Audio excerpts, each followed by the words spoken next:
Plasma and Faith. It was in the first month of Laotsumer when farmers toiled in the fields and boats returned from their first fish of the year. Bjornwolf stood on the porch of the tavern, looking up at the flashes in the blue sky. For once, the rain had held off so the people could see the approaching storm in the void. Bjornwolf watched the sky with mixed feelings. In the bustling fishing town of Fiskport, citizens had paused in their daily routines, their gazes drawn skyward by sudden, brilliant flashes. Despite the sun's dominance, these luminous bursts carved stark lines or balls of light against the azure expanse, evoking a mix of awe and apprehension among the onlookers. From the newly constructed starport in the capital city of Suthi Hill, a squadron of Imperial fighters ascended in tight formation. From this distance, they could still be made out as they climbed into the sky. Their sleek, angular forms glinted in the sunlight as they pierced the barrier of the void, leaving behind faint contrails that wove intricate patterns as the high-altitude winds took them. The synchronized roar of their engines could be heard as they resonated through the air. Among the crowd, whispers spread rapidly, speculating on the nature of the celestial phenomena and the fighters' urgent departure. Some recalled tales of distant conflicts recounted by Brother Castor, the most well-known space marine on the planet, while others pondered the possibility of cosmic events influencing their world. The combination of the sky's radiant displays and the fleet's swift deployment painted a vivid tableau of a civilization perpetually poised between the marvels of exploration and the shadows of impending conflict. Bjornwolf had his own ideas. Univoratri, the planet's archmagos and de facto ruler under the imperial banner, had been instrumental in his education. She provided him with a Scriptura Primus Servitor, a specialized cybernetic tutor that not only taught him to read and write, but also instructed him in multiple languages, including Drukhari, Eldari, and Binaric, the sacred tongue of the Adeptus Mechanicus. While Yuna's early kindness was evident, he suspected her motives were more intricate, reflecting her adeptness at weaving complex schemes. The recent orc incursion seemed to have disrupted her carefully laid plans. In their recent meetings, she had mentioned the escalating conflict between the orcs and Grimness. During his visits to Fiskbala Station, he observed heightened military activity and an atmosphere thick with veiled panic. Additional guards, enhanced defensive structures, and newly installed weapon emplacements signified the growing concern. Doctora Cogitatus Tiberius had previously advised him to relocate to Wizare, an unusual suggestion that now resonated with clarity. On his journey home, he noted that Tiberius had moved his 3 pet wargs, Wurkung, Thenkung, and Daemung, to pens outside his planetside residence. Though not initially alarmed, he had taken the precaution of moving his sister, her husband, and their family to the island's northern region. In hindsight, his caution appeared justified. Eerie green and red Ephenleoma lit the sky. Beams of energy lanced out in electric blue from the metal space station that hung in space. Bjornwolf looked about him. It was so quiet. More yellow flashes came from the moon as macro cannons joined the fight. Some people cheered. All stood looking upwards, faces full of concern and wonder. A dog barked and was hushed. The sound of horns began, the horn blasts of the Wigathane calling the muster of warriors. Then, farther away, the mechanical wailing of Mechanicus sirens. He felt his chest pounding, his mouth dry, but outwardly he picked at his chainmail. The rising and falling of the siren made him feel dizzy. The air felt hot. Then a flash, a bright green flare, and out of the sky came a streaking metal machine billowing smoke. It was an Imperial battleship burning, falling toward the sea in a death spiral, dots of escape pods jettisoning as it fell, passing over the horizon out of sight. People gasped, a woman screamed, and somewhere a Mechanicus priest called on the Omnissiah for guidance. More flashes of light and several balls of plasma lit and descended, crashing far away into the area around the docks. More screams, a murmur of panic talking, more green Xenos plasma lit up the sky. Then the pure sound of the happy jangle of a small bell. Bjornwolf noted an Adeptus Ministorum priest, a young man not much older than himself. He held his staff, scrolls fluttering in the light wind. Unlike the rest, he was not showing concern. He climbed onto the water fountain, and holding his staff high, he spoke, not shouted, but steady and confident. Now is not the time for fear or doubt. The warriors of the Mechanicus are right now fighting in the void alongside the Navis Imperialis. They will strike down those Xenos heretics who threaten the peace of the Hlaford Heofanward. But the hand of the Xenos is wide, and fingers will reach the soil of our beloved NihtWyrtha before its hand is cleft in twain. It is your duty to fight in the name of He who is all-holy, to defend your hearths, weapon men to your muster, mothers to their kin. The Emperor protects. The people flocked to kneel before the priest as men ran toward their muster halls. Bornwolf set his jaw and looked at the priest. Their eyes met. The priest, looking upon him, handed his staff to a servitor, then, bowing toward Bornwolf, nodded his head, making the sign of the Aquila. Bornwolf took a breath. His chest steadied. He nodded back and returned the gesture, crossing his hands on his chest, opposed thumbs locking to symbolize a two-headed eagle. Then he grabbed his javelin and walked unhurriedly toward the hall. In the distance, a roll of thunder echoed up the valley from the direction of the sea. Rumors and rumors of rumors. Bjornwolf marched in a company of 60 warriors and 100 Skitari, led by a Hlaford from Gifford's Hold. He knew none of the other men. They hailed from the far side of the mainland.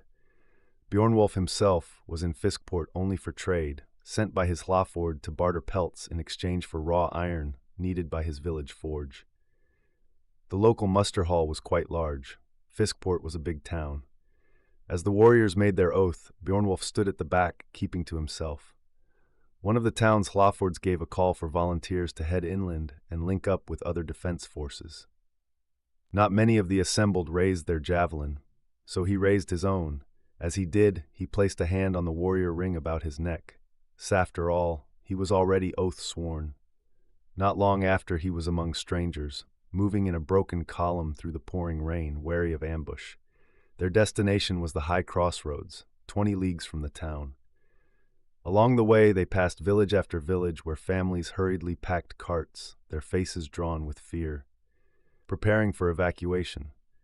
Out of the town, they marched past tall Hefetratus, or high steppers, towering two-legged titans engineered specifically for agricultural purposes. These marvels of imperial technology embodied both the practical needs of the world and the Mechanicus's reverence for the machine. Standing over 30 meters tall, their elongated legs allowed them to stride across vast farmlands and wade through treacherous waters, unhindered by the planet's remaining wetlands. Their operators had parked them along the side of the road and presumably fled. The Heafudtradas were crowned with flat, circular chassis that housed command stations, advanced processing equipment, and vast storage compartments for harvested crops. They were not exactly suited for war, and he did not blame the farmers for leaving them. They looked like very tall, unprotected targets. They reached the top of the tall hill above the port and stopped to look out to sea. On the horizon, the Acer skips, massive floating platforms that served as both farmlands and mobile communities, were moving towards the north, all towed by various smaller craft. One was on fire, but why no one could guess. Each Acer skip carried fields of crops, pens of livestock, and entire communities of NihtWyrthan farmers and their families. During Leotzimer, the Acer skips moved in calculated routes across nutrient-rich waters, maximizing yields. Come Leot Neat, the long, dark season, the platforms returned to safe harbors, but some larger ones set out into the open sea, following summer in an endless voyage. Bjornwolf wondered if their world was conquered. Would these far distant platforms keep his people alive, of only a few thousand? As they watched, an Acer ship that was not moving sprang afire. There was a low murmur among the men. The commissar that had accompanied them grunted. "They are burning to crops to deny the enemy food in a war platform," he informed them. As they watched, they saw a line of blue plasma fall from the sky, huge balls of bright, glowing green fire. The macro rounds mostly fell into the sea. Two hit an Acer sips, which instantly turned to flame. It tipped up on its side, the water around it boiling. "They are not bombarding the planet," the commissar said in a dull tone. "They are not directed shots. Some ship in orbit was under fire, and the macro cannon missed, hitting the planet." "How do you know it's not our own cannon?" asked a warrior. The commissar placed his hand on the hilt of his chainsword. "Plasma is green, ours is blue." A few bolts, perhaps only 4, crashed onto Fiskport. Thatched roofs instantly billowed smoke, and tiny dots could be seen gathering to organize firefighting groups. Ships in the harbor began to pull away as others approached. Off between the port and the Acer skips, a tall ironclad sat under steam, its macro cannon aiming south. But mist covered the sea in that direction. They moved on, following the road inland, losing sight of the coast quickly.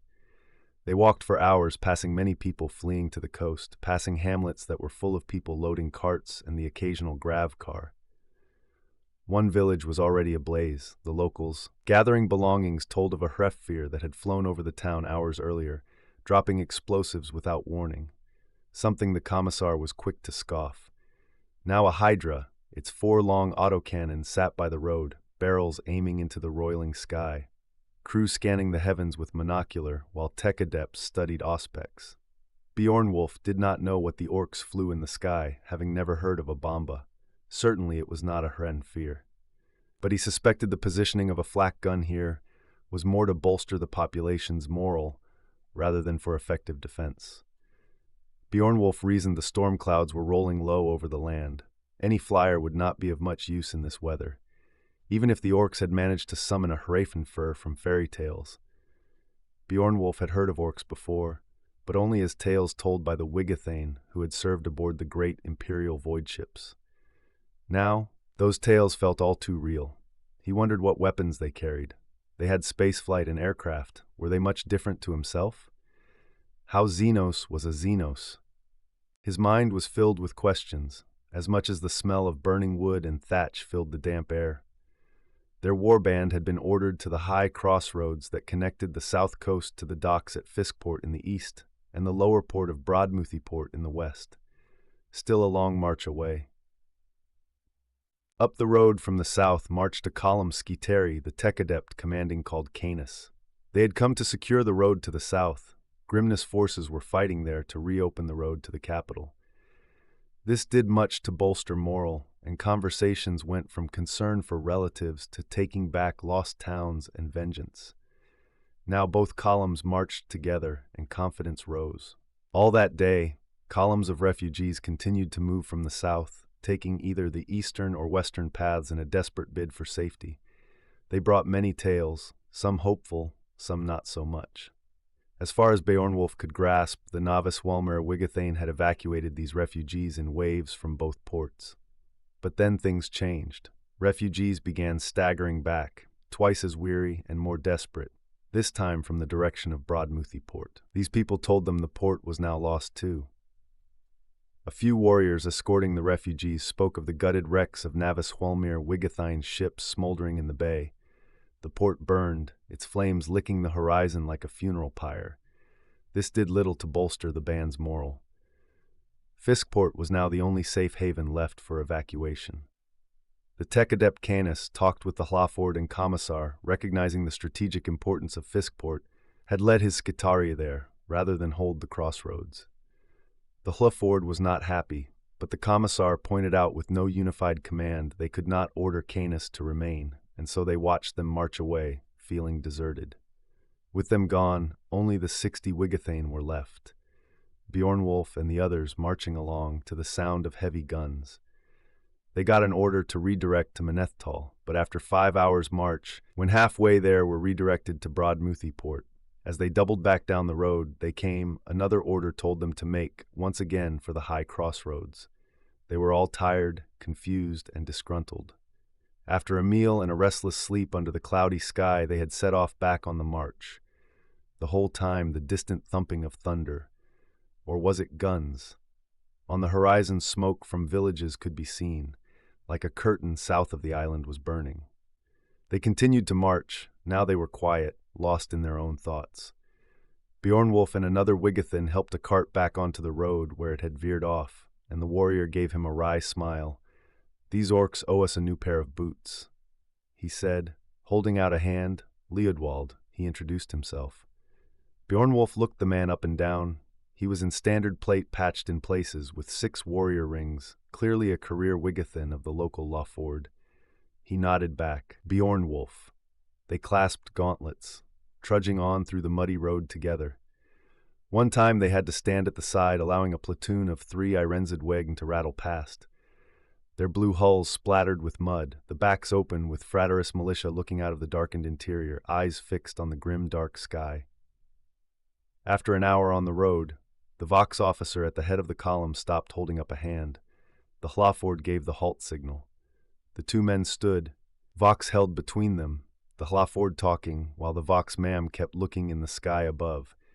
In the distance, but closer than before, the thud-thud of cannon could be heard. Then as he watched, Beornwulf spotted a speck over the horizon, small black balls of smoke appearing in the lower clouds. The flak gunners were firing on something high in the sky, moving fast towards them. He could not see it, only the black puffs of smoke from the gunners tracking it. The Commissar ordered them in cover, and they scrambled off the road, throwing themselves into the grass verge, scattered with bushes and wattle fencing. Beornwulf lay, his shield over his head as they heard the droning engine above. Leodwald lay under his own shield across from him, grinning, and not knowing why, he grinned back. "Steady," came the reassuring tones of the Commissar. "The Emperor protects." The sound in the sky above grew louder, becoming a screeching cry. Now he understood the Hrafnfir description. In his early nightmares, he had imagined the sound of a Hrafnfir to be something like this. Beornwulf gritted his teeth, expecting an explosion, but nothing happened. The sounds diminished. Leodwald stood and held out his hand and helped Beornwulf to his feet. They both looked after the retreating Bomba, a fat body and stubby wings. As it vanished in the low clouds, more black puffs of smoke appeared around its path, as the gunners on the opposite side of the hills took up the battle. Dull thuds followed shortly after, and they never saw the craft again. Beornwulf hoisted his shield, and the band marched on as the rain increased. They passed the Fraterus militia they had seen earlier, their autoguns stacked, digging a trench line in the mud, aided by a few servitors. Leodwald, still beside him, nudged him, pointing at the men as they passed. "Looks like they are expecting us to lose," he noted. Beornwulf nodded as they carried on marching. Within an hour they reached the crossroads. There was no sign of any other defenders, so they sat about at rest, taking dinner and watched the downward road with interest.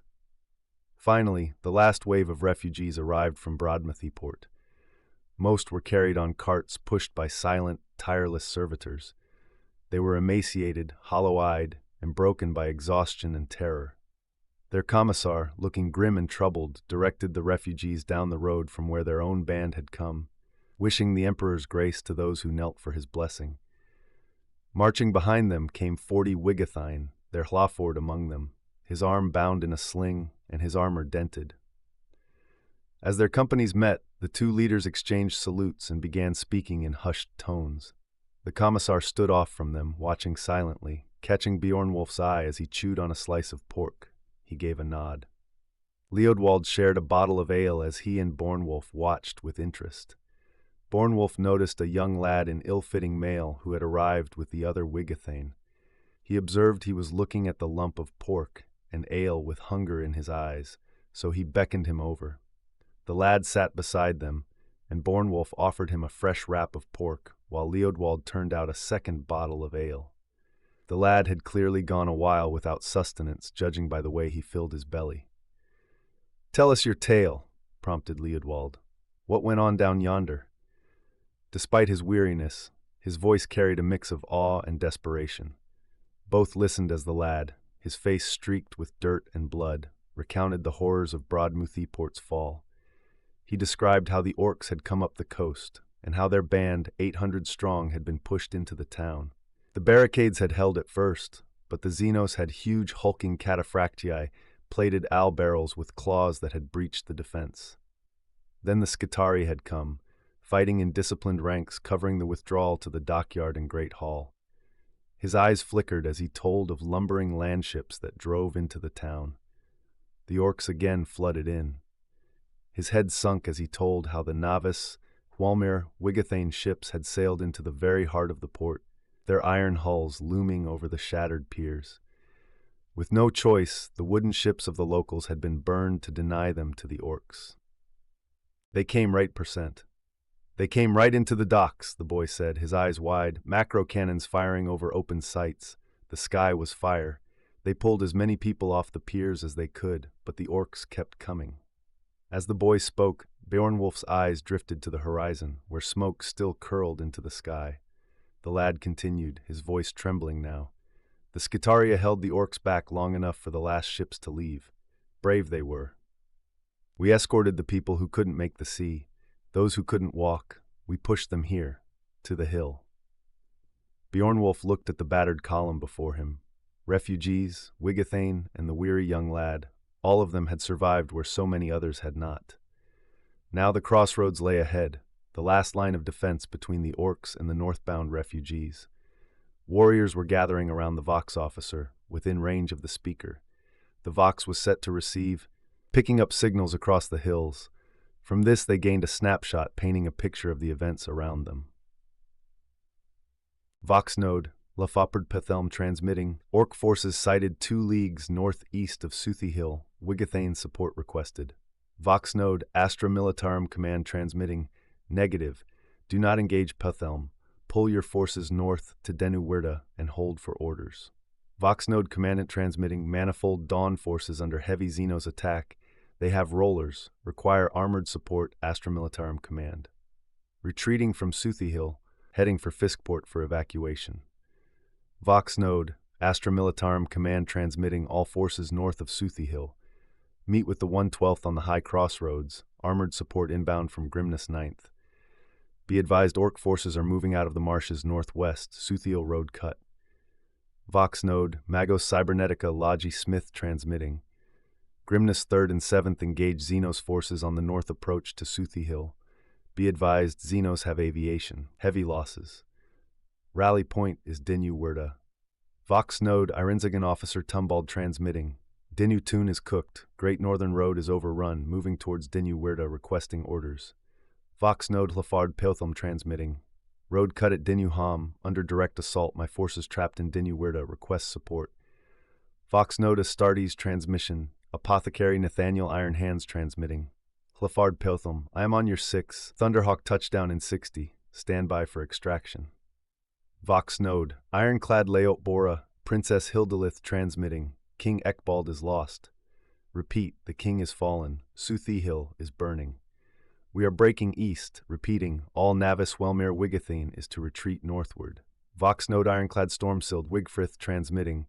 Leot Bora, make for the Emerald Banks. The Stormsild will cover your withdrawal. Emperor, save the queen. Astra Militarum command transmitting. All forces are to rally point. Get that door for the Emperor. Wah! Wah! Get them hummy bodies off them talkies. We need the bits. Vox node, Astartes transmission. Chaplain Wolfgar Iron Hands transmitting. NihtWyrtha remains secure. No orc has breached the sanctum. Civilians accounted for. Supply lines severed. No reinforcements. We hold until relieved. Vox node, General Magos Ductora, Cogitatus Tiberius transmitting. I have assumed command. Rally all units north of the forest. Blocking force on the high road hold. All forces join up with Mechanicus Clades under myself and Archmagos Pyrovox, designated Holmbjorg force, moving for counterattack on the contact line.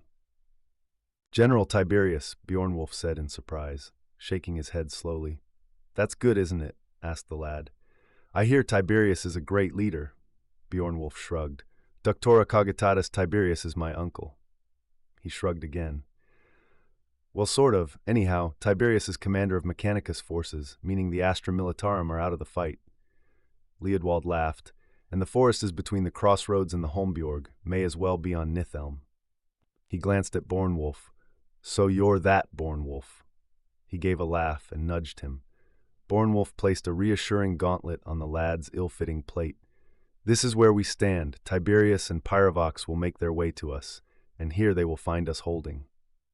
Beornwulf caught the eye of the commissar once again, who had been watching their conversation, resting on his chainsword. He had a contemplative expression, his jaw set tight. Soon, the 2 Hloffords with the Vox officer joined the commissar. They exchanged news.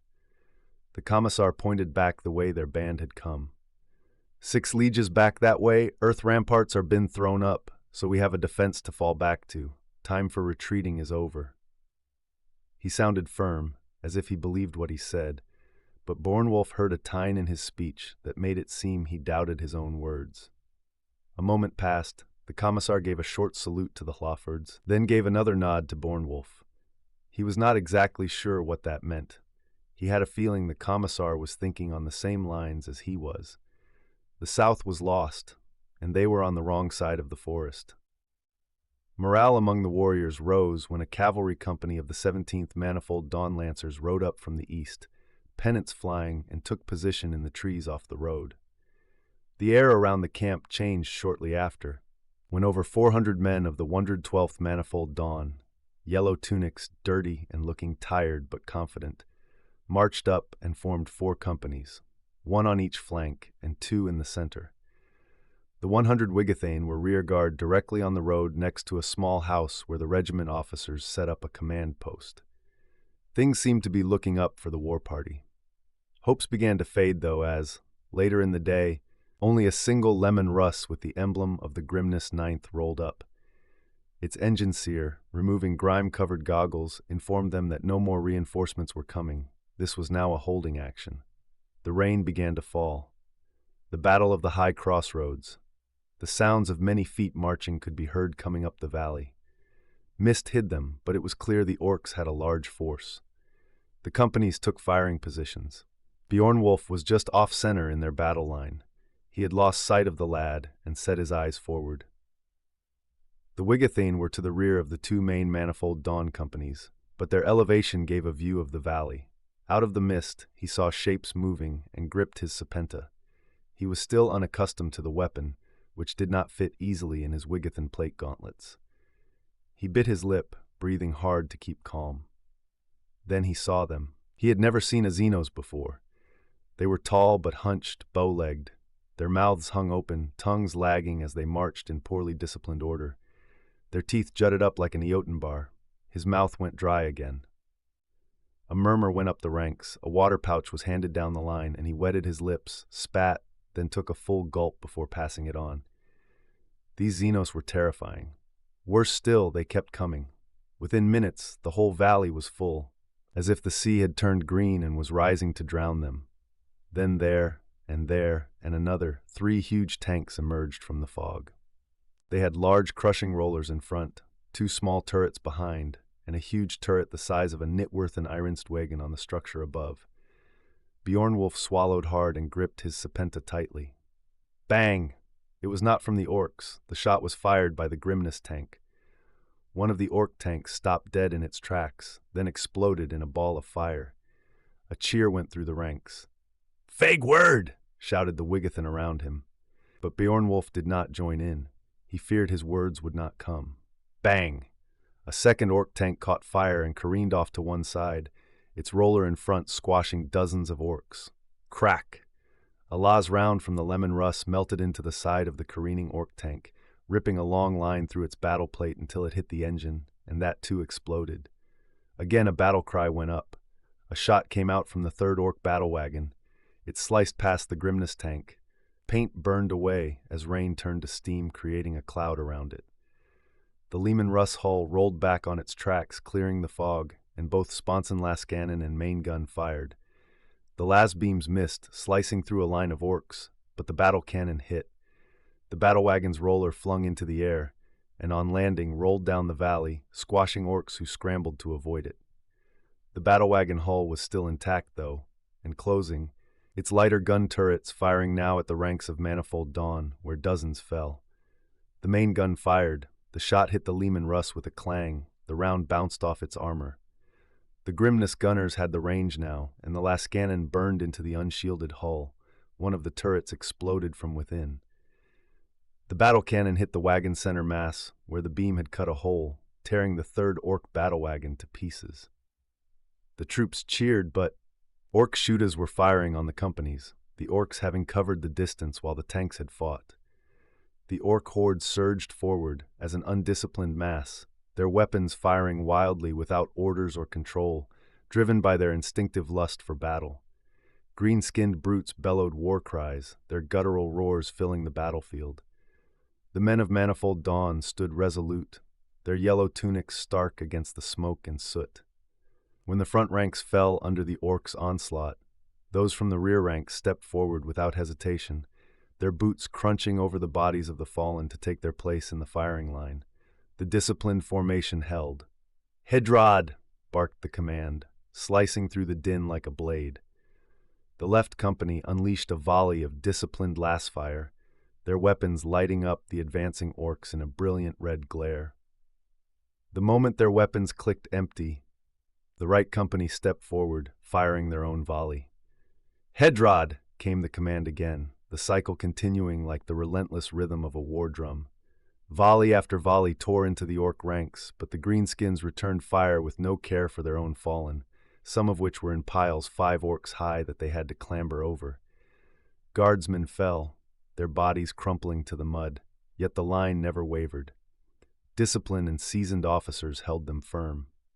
Above the fray, the Wigathine provided supporting fire from their elevated position, their rifles picking off the largest and most threatening orcs with luck rather than precision.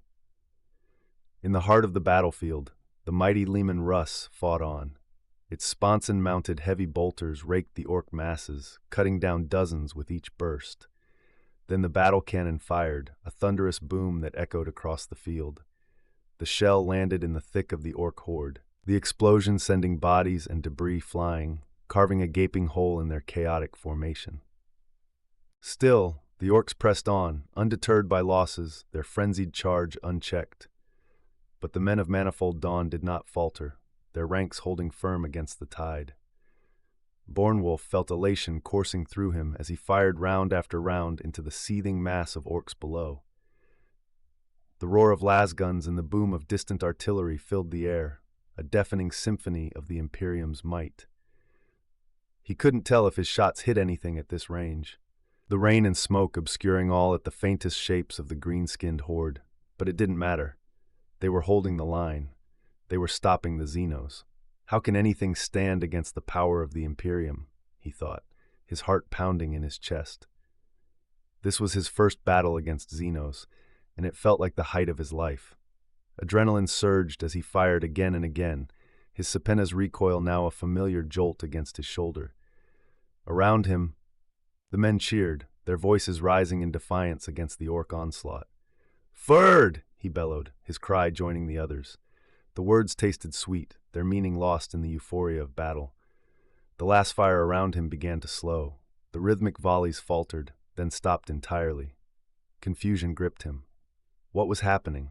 He squinted into the smoky gloom, his fingers tightening on his rifle. Had they won? Were the orcs retreating? But there were no cheers of victory, no triumphant shouts to signal the enemy's retreat. Instead, an eerie silence settled over the line, broken only by the hiss of rain and the distant cries of the wounded. Bornwolf glanced down, fumbling at his ammunition box. His fingers brushed against the bottom of the container. Empty. Panic flared in his chest as he realized the truth. He'd only been issued 18 rounds. 18. He'd used them all. The euphoria drained from him, replaced by a hollow dread. He gripped his rifle tighter, his eyes darting to the men around him. They, too, were frantically checking their ammunition, their faces pale as realization set in. The battle wasn't over. The orcs weren't retreating. Bjornwolf's heart thundered as the muffled sound of heavy boots reached his ears, growing louder with each passing second. Through the rain and smoke, the shadowy forms of the orcs loomed closer, their guttural roars piercing the oppressive quiet. They hadn't stopped. They were still coming. "Radkazas!" came the cry among the ranks of the 112th. The call carried on voices hardened by duty and despair. The men began fixing bayonets, their movements sharp and deliberate, preparing for the inevitable. Bjornwolf's heart sank as the realization struck him. They never had enough ammunition. This wasn't a battle to win, it was a battle to buy time. Rain poured down in sheets, soaking him to the bone. Bjornwolf closed his eyes, feeling the cold water streaming over his face. A prayer, or perhaps a curse, whispered through his lips, lost in the deluge. When he opened his eyes again, the world had become a storm of violence. The men of Manifold Dawn met the orcs head-on, their bayonets glinting even in the dim, rain-drenched light. They lunged forward, their discipline holding against the surging tide of green-skinned brutes. Orcs roared as they fell, but their chappas hacked back with brutal force, tearing through limbs and bodies. Blood mixed with the rain, turning the muddy battlefield into a crimson morass. Bjornwolf's gaze was drawn to the Grimness tank. Orcs swarmed over its hull like ants, clawing and hacking at its armored sides. The engine seer atop the tank swung his mounted storm bolter, firing into the green tide, a snarl on his face. But it wasn't enough. Bjornwolf saw the blur of a chain axe before the engine seer's head tumbled from his shoulders, his blood spraying across the tank's rain-slicked hull. Moments later, an orc shoved a crude grenade through the turret hatch. The explosion was deafening, the tank erupting in a fireball that sent wreckage and bodies flying. Through the chaos came the 17th Manifold Dawn Lancers, their banners flying proudly even in the storm. Mounted on steeds clad in flak armor, they charged into the orc ranks, sabers gleaming as they slashed into the horde. For a moment, it seemed as though they might stem the tide, their disciplined ranks cutting a bloody swath through the Xenos.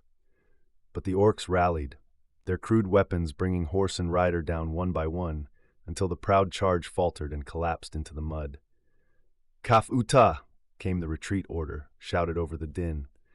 The surviving infantry began to fall back, their cohesion breaking as the orcs surged forward. Bjornwolf's attention snapped to the regiment's captain, a figure of unwavering defiance amidst the chaos. With his adjutant at his side, the captain held the imperial flag aloft, its gold-trimmed edges soaked in rain and blood.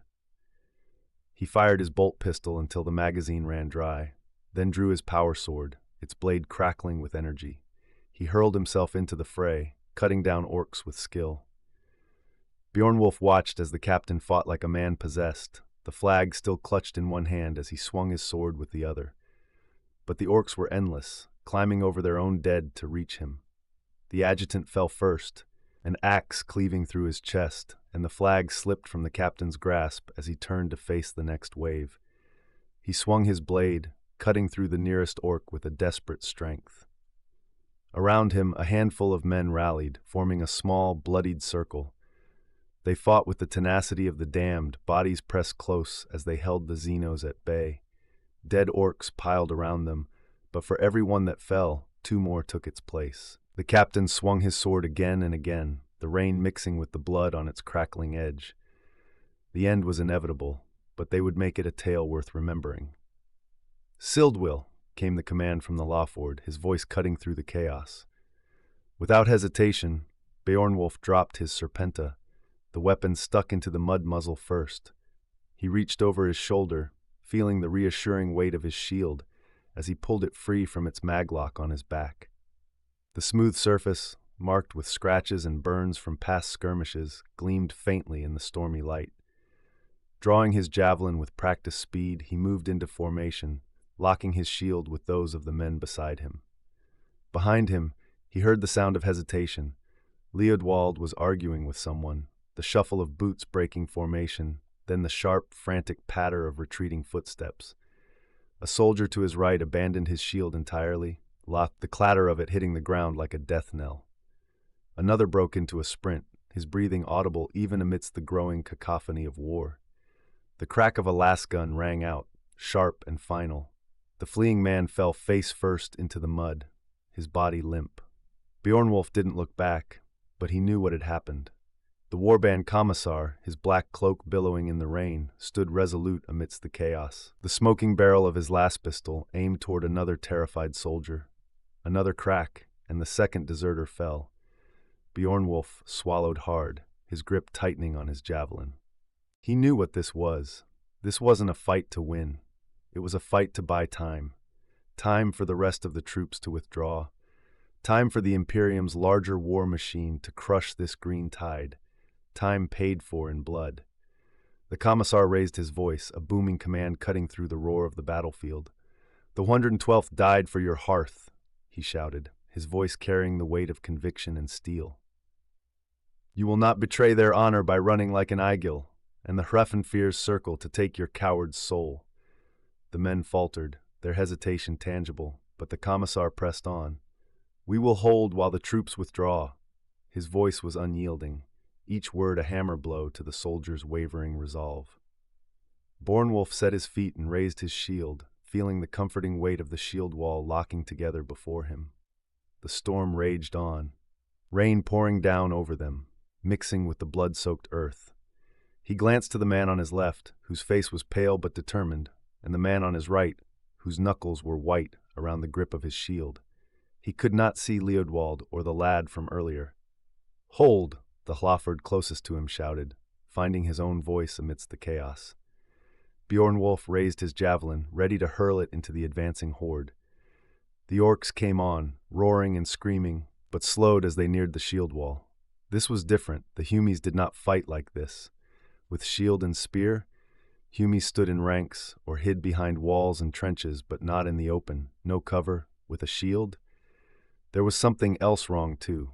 These Humies were not Beakies, but they wore bits of cataphractii plate. And this was not the modern Beakies' armor, no, something else. Orcs have a long memory, they had to. Genetically engineered soldiers built for a war so long ago even the Eldari did not remember. But an orc passed on its memories to its offspring. And somewhere in that mycelium brain, neurons bounced into long-forgotten remembrance. This armor was old, millennia old, and the men they faced now reminded them of other men even orcs knew to be weary of. They approached carefully, the cheering lessening to a threatening mumble. Beornwulf closed his eyes for a brief moment, rain running down his face. He looked over his shoulder. Between the men behind him, he saw a body face down, blood pooling and splashing into red wine in the rain. He caught the commissar's eye. There was no expression on the imperial officer's face, but imperious will.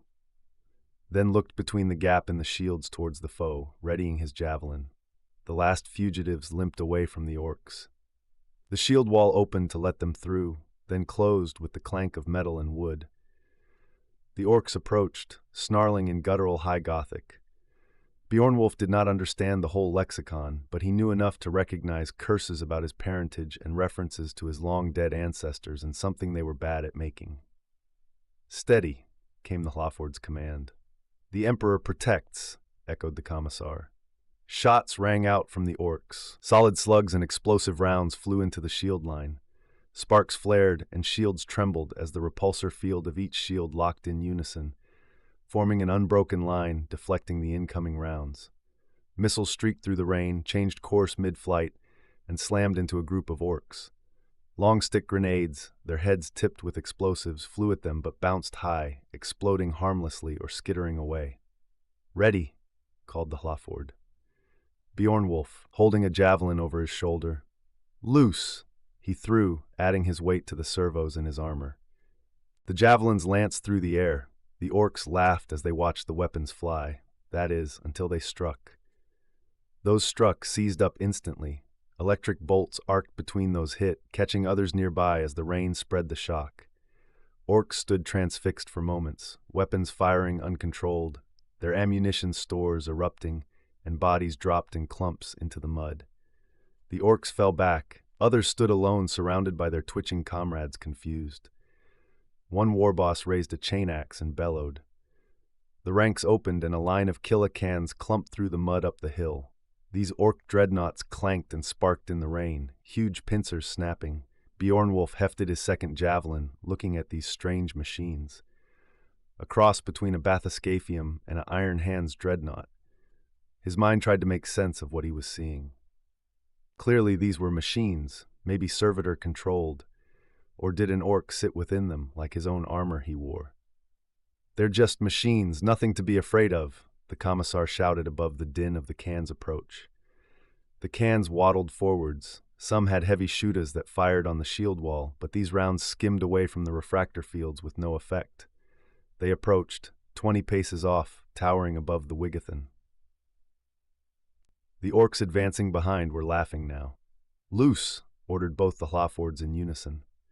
The killicans stumbled forward as the first electro-javelin struck, its crude dustbin-like hull sparking violently where the weapon had penetrated. The javelin's energy discharge spread across the rusty metal plates, causing the glyph-painted surface to glow with an unnatural, crackling light. The can's crude servos whined and sputtered, and its stubby legs convulsed before it toppled sideways into the mud with a heavy clang. Another volley of electro-javelins rained down upon the rest of the killican's formation. The energized projectiles punched through armor, sending arcs of blinding blue lightning dancing across their crude mechanical frames. One can erupted in a shower of sparks as its power core overloaded, the resulting explosion hurling jagged fragments of its hull in all directions. A nearby can, its left claw twitching spasmodically from the electric surge, let out a piercing metallic shriek as its vision slit glowed brightly, then burst. The orc pilot inside was electrocuted, his muffled, garbled screams mixing with the sound of overstressed machinery. The can collapsed forward, its legs giving way in a jerky motion before crashing face first into the mud. The largest can, bearing the unmistakable scars of countless battles, tried to raise its crude rocket launcher, but before it could act, a third javelin struck its ammo storage compartment.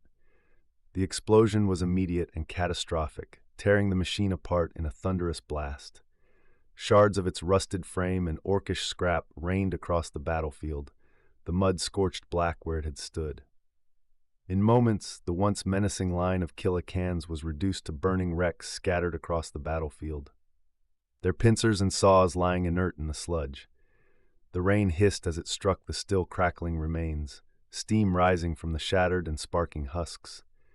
The echoes of their destruction hung in the air over the muttering of the orc horde that had watched in shock. Beornwulf drew his Sikhs. They were out of javelins, now the battle would begin. The orcs came on, even more cautiously this time. One, a towering brute with a power claw, slammed into the shields, only to have his claw seize up. It snarled and tried to kick the shield wall. The Hlaford leapt out with two Wigathane flanking him, bringing his axe down upon the orc and ending its troubles. The war leader fell back, and the shield wall closed once more. Enraged at their leader's fall, the orcs screamed in fury and charged. The shield wall buckled, but Beornwulf had trained for this his entire life. Digging his boots into the mud, he screamed and pushed, an orc face appearing around his shield. The stench of its breath disgusted him, a vile mix of rotting meat and mushrooms left to fester. He gagged, then slashed with his Sikhs beneath the shield, taking the creature's foot. He shoved his shield over its face and stabbed down. All around, the men struggled. A warrior's scream signaled a loss. An orc's scream meant a few seconds more. Beornwulf knew it was futile. The shield wall was anchored against a house to the left and trees to the right. Sooner or later, the orcs would flank them, and it would be over. This was all so pointless. They could never have won this fight. They were all going to die. He closed his eyes, rain mixing with his tears. As his mind drifted, an axe came down, its chainsaw blade ripping through his shield. The power block stopped it, but shards of metal sprayed his face. He stumbled as an orc choppa hit his chest. His armor deflected the blow, but it glanced down, embedding in his leg. He fell with a cry of pain and cursed himself for losing focus. The shield wall closed around the gap he left, and he hastily applied a sealant pad to his leg. Pulling himself up, he scanned the line and saw where it had broken, allowing a few orcs through. The Hlaford from Fiskport, with a handful of warriors, moved to close the gap, leaving the lad he'd seen earlier struggling against two orcs. He hadn't thought much of the lad, but he held his own, almost. He had one orc on the ground by the neck, while another pressed a choppa towards his face, held off by his Cease's hilt, now broken. Beornwulf limped over to a fallen warrior the commissar had killed, seeing it was Leodwald, his face pale and cold. He grimaced and pulled a maglock javelin from Leodwald's pack. He didn't ignite it, fearing for the lad, but threw it long and straight. It pierced through the rain and transfixed the orc. The lad turned on the other, embedding the fallen orc's choppa in it. Beornwulf reached him, noticing blood streaming from a bad wound in the boy's arm. He held out a hand, pulling the lad up, and they supported each other, laughing for no reason at all. "You too?" came the commissar's imperious voice. Beornwulf looked, half expecting to be shot in the back. The commissar stood behind the line, chainsword covered in orc blood and pistol in hand, sizing them up. As another orc rushed the shield line, he unloaded his pistol into it. Two more charged. The commissar took down one with his chainsword, dropped the empty pistol, and drew a Sikh's, dispatching the third by taking its hand, foot, and neck in swift order. Beornwulf had never seen such skill. The Imperium made fine warriors. With the line momentarily steady, The commissar turned to them, pointing toward the forest. "You two are of no use here. In the Emperor's name, save yourselves and live to fight another day." Bjornwolf opened his mouth, but no words came. Remembering the priest, he made the sign of the Aquila, not knowing why. The commissar smiled faintly, saluting with his bloodied sword before turning back to the fray. Supporting each other, they made for the woods as quickly as possible. He was not a coward, and after seeing the lad fight, neither was he, but he knew this stand was a fool's errand. Fleeing to safety seemed a better option. Behind them, the sounds of battle, screams and cries of "Fake word!" faded into the rain and smoke that swallowed them.